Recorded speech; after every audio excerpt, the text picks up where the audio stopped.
सभी को राम राम नमस्कार। मैं हूँ पी.के. अग्रवाल। आप देख रहे हैं ट्रूथ प्लस। साथियों, आज बात करेंगे थोड़ी सी विदेश नीति पर। मोदी सरकार की विदेश नीति क्या है, इस पर नहीं बात करेंगे। विदेश नीति के परिणाम तो बाद में पता लगते हैं।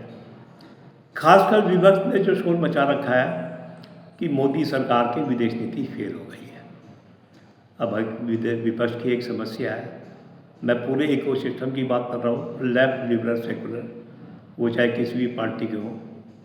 इन्होंने एक तरीका अपना रखा है, एक नैरेटिव चलाते रहो, शायद कभी ना कभी जनता विश्वास कर लेगी। खैर, जनता कब विश्वास करेगी वो अलग बात है, लेकिन इस पर कुछ चर्चा करते हैं। आइए बात को शुरू करते हैं रूस यूक्रेन युद्ध की। अब रूस यूक्रेन युद्ध का कारण क्या था? यूक्रेन नाटो में शामिल होना चाहता था, और नाटो का एक नियम ये है कि नाटो देश पर कोई हमला करेगा तो वो पूरे नाटो पर हमला माना जाएगा। रूस नहीं चाहता था उसका एक बॉर्डर स्टेट, मतलब बॉर्डर कंट्री नाटो में शामिल हो जाए और नाटो के इस नियम का हिस्सा बन जाए। रूस ने उसे रोकने की कोशिश की, वो नहीं माना। जब नहीं माना, अंत में रूस ने यूक्रेन पर हमला कर दिया। अब अमेरिका नैरेटिव, नाटो नैरेटिव, पश्चिमी नैरेटिव ये चला गया कि रूस ने यूक्रेन पर हमला किया तो रूस को हमलावर माना जाए। अब ये उनका नैरेटिव था। लेकिन भारत में जो पूरा सरकार विरोधी, मोदी विरोधी, बीजेपी विरोधी इकोसिस्टम है, जिसमें लगभग सभी पार्टियाँ आती हैं, ये सारी पार्टियाँ उस समय वेस्टर्न नैरेटिव कि रूस को हमलावर माना जाए उसके साथ खड़ी हो गई। ये भारत सरकार पर भी दबाव बनाने लगी कि रूस को हमलावर माना जाए। और रूस तो हमारा रक्षा सहयोगी है, आज से नहीं है, काफ़ी समय से है, तो उसके खिलाफ भारत सरकार क्यों जाएगी? तो भारत सरकार ने तटस्थता की नीति अपनाई। ना वो रूस के साथ खड़ी हुई, ना वो यूक्रेन के साथ खड़ी हुई। और अवसर आने पर मोदी जी ने पुतिन साहब को ये भी बोल दिया कि ये युद्ध का समय नहीं है, लेकिन नीति वही रहे तटस्थता की। लेकिन इसके साथ भारत सरकार ने रूस से तेल खरीदना भी शुरू कर दिया। उससे पहले शायद भारत रूस से तेल खरीदता ही नहीं था, उसका लगातार खरीदना शुरू कर दिया और भारी मात्रा में भी खरीदना शुरू कर दिया। लेकिन भारत में जो इकोसिस्टम था वो लगातार मोदी का विरोध करता रहा। पश्चिमी देशों का जो नैरेटिव था, भारत रूस का तेल खरीदकर यूक्रेन वार में रूस को फंड कर रहा है, ये इस नैरेटिव पे चलते रहे। लेकिन मोदी सरकार अपनी विदेश नीति पर चलती रही। परिणाम क्या हुआ?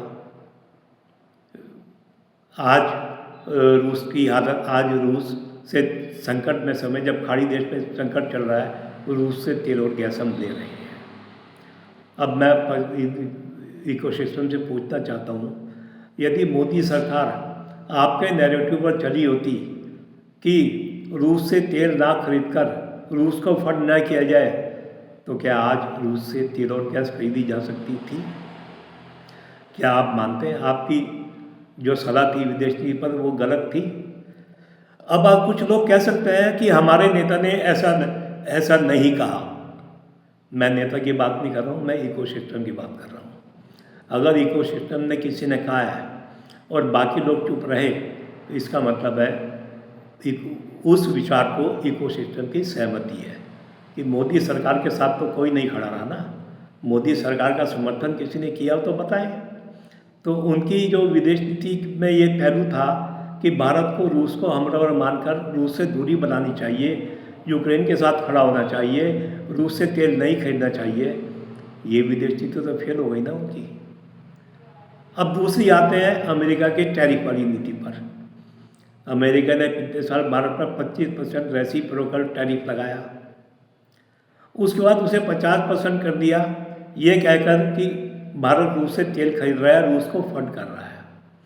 तब फिर इसी इकोसिस्टम ने शोर मचाना शुरू किया कि भारत के रूसी तेल की वजह से भारत पर अमेरिकी टैरिफ लगा है। हालांकि अमेरिकी टैरिफ का मतलब ये नहीं है कि भारत की जनता से इकट्ठा करके उसे दिया जाए, ऐसा कोई प्रावधान नहीं है। वो टैरिफ तो अमेरिका की जनता पर ही लगेगा, अमेरिका की जनता को ही महंगा सामान मिलेगा। हाँ, भारत के निर्यात पे तुलनात्मक रूप से प्रभाव पड़ सकता है, उसका विकल्प सरकार तलाश रही होगी और तलाश लिया होगा। लेकिन अगर आपके कहने से उस समय भी ट्रम्प के रेसिप्रोकल 50% टैरिफ से बचने के लिए रूस से तेल लेना बंद कर दिया जाता, तो क्या आज रूस से तेल खरीद रहे होते? क्या आप मानते हैं आपकी नीति सही थी या गलत थी जो आप सलाह दे रहे थे? ट्रम्प का टैरिफ तो आज फिर 18% आ गया और रूस से तेल भी ले रहे हैं। मुझे तो ऐसा भी याद आता है कई बार, रूस से ज़्यादा तेल लिया तो भारत पर अमेरिका ने टैरिफ लगाया, रूस से ज़्यादा तेल क्यों ले रहे हैं? अगर रूस से कभी कम तेल ले लिया तो अमेरिकी दबाव में कम ले लिया। अरे भाई, ऐसा कैसे हो सकता है? चीज भी तुम्हारी, पट भी तुम्हारी। मतलब भारत ने ज़्यादा तेल लिया तो अमेरिकी टैरिफ बढ़ गया, भारत ने कम तेल लिया तो अमेरिकी दबाव में कम क्यों कर दिया? यार ऐसा ये कोई नीति होती है क्या? एक स्टैंड तो लो ना। तो ये दो घटनाएं कि आपको ये नहीं बताती कि आपकी दोनों नीतियाँ, रूस को हमला और मारने की नीति या टैरिफ के कारण रूस से तेल ना खरीदने की नीति, दोनों ही गलत साबित होती। आज जब खाड़ी देशों में संकट चल रहा है, ऊर्जा संकट चल रहा है, तो भारत अभी तक तो अपना काम चला ही रहा है। ये ठीक है, विश्वव्यापी संकट का असर हम पर भी पड़ेगा, लेकिन वर्तमान में तो काम चल रहा है ना। रूस से भी तेल आ रहा है, रूस से गैस के भी सुना है सौदे हो गए हैं, टैंकर शायद आने वाले हैं या आ गए हैं। तो भाई आपके विदेश नीति और मोदी की विदेश नीति में ये तो फ़र्क है ना। मोदी सरकार ने आपकी सलाह नहीं मानी, मोदी सरकार ने अपनी विदेश नीति मानी। 2022 से लगातार रूस से तेल खरीदना जारी रखा। हाँ ठीक है, कम ज़्यादा होता रहा। कम ज़्यादा के कई कारण हैं। अमेरिका का रूसी कंपनियों पर प्रतिबंध भी है, या भारत में नायरा जैसी कंपनियों पर प्रतिबंध भी है। उस प्रतिबंध से डरकर निजी कंपनियों ने तेल खरीदना कम कर दिया, वो अलग बात है, लेकिन तेल तो खरीदते रहे ना भाई। ऐसा है ना। अब एक बात और, तेल कोई भारत सरकार सीधा थोड़ी खरीदती है, तेल तो कंपनियां खरीदती हैं। और अगर उन्हें लगता है कि तेल खरीदने से उन पर अमेरिका के प्रतिबंध लग जाएंगे तो वो कम भी कर देती हैं। वो वक्त का हिसाब किताब है।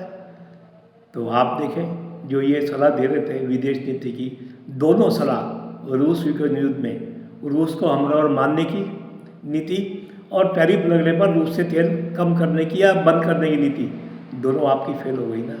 यदि मोदी सरकार, यदि आप सत्ता में होते और इन नीतियों पर चले होते तो आज ऊर्जा संकट के दौर में आप क्या करते? क्या आप रूस से तेल मंगाने की स्थिति में थे? यदि मंगाते तो इस पुरानी, यदि आपने वही नीति चली होती, रूस का हमला और माना होता, तो आप किस मुँह से मंगाते? तो ये बताता है विदेश नीति पर बोलना आसान है, चलना आसान है।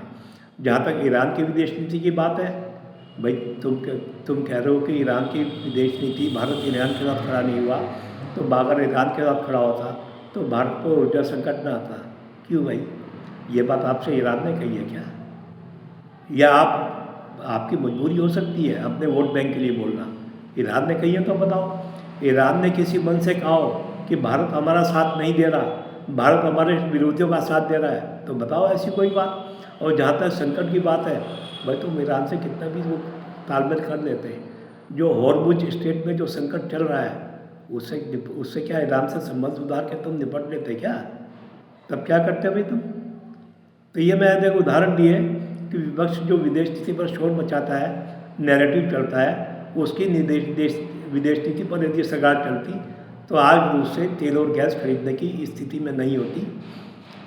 जो संकट आज लग रहा है आने वाला है या आएगा, वो संकट तब तक आ चुका होता। तो विपक्ष को सोचना चाहिए, विदेश नीति सरकार को चलने दें, सरकार जैसे चाहती है उसे करने दें। विदेश नीति के परिणाम में आज समय लगता है। ईरान के बारे में विदेश नीति है, उसका भी समय लगेगा। बाकी फिर चर्चा करेंगे, इस पर करते रहेंगे चर्चा। तो आज के लिए इतना ही। वीडियो पसंद आए तो वीडियो को लाइक करें, शेयर करें, चैनल को सब्सक्राइब करें। फिर मिलते हैं अगले वीडियो में। धन्यवाद।